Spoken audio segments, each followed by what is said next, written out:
Hello everyone! Bond markets ended 2023 on a high note with record performances.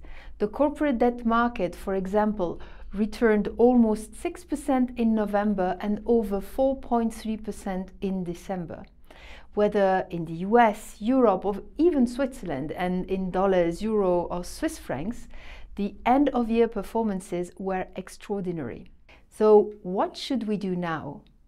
Are the bond markets still attractive?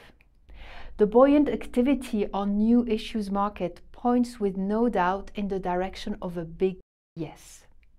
Once again, all market segments are benefiting. The European sovereign market already broke its issuance record on January 12 when it exceeded 100 billion euros in new debt.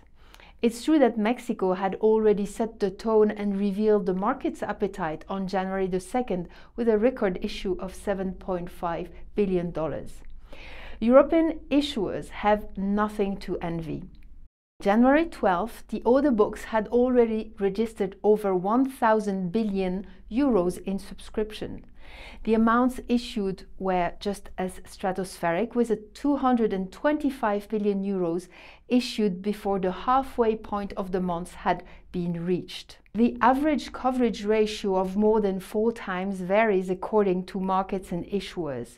Vonovia, for example, issued a first bond in sterling, attracted 3.25 billion for a 400 million bond. But what indications do these order books give us about investors' intention? Long maturities are more attractive to them, which highlights their current gamble. Rate cuts are expected and they want to capture higher yield for a longer period, or they want to benefit from an appreciation in the price of their bond.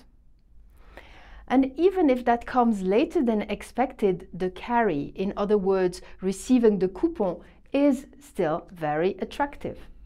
If investor interest is easy to explain, what is it that drives issuer to commit to high coupons for long term? In a market where reputation is key, thin order books send out very bad signals, and issuers are actually not borrowing at any price either. Risk premiums have fallen sharply, and what is cost issuers more on the interest rate side is offset by the risk premium side. The risk premium of the US Bloomberg Corporate Index has fallen below 1% for the first time since September 21, and it stood at 1.60 in March last year.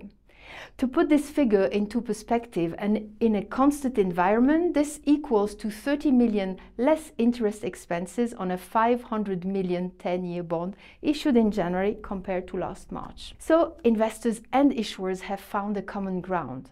The trend is far from abating, and having risen from ashes after a decade of anemic rates, the bond markets still have a long way to go. Thank you.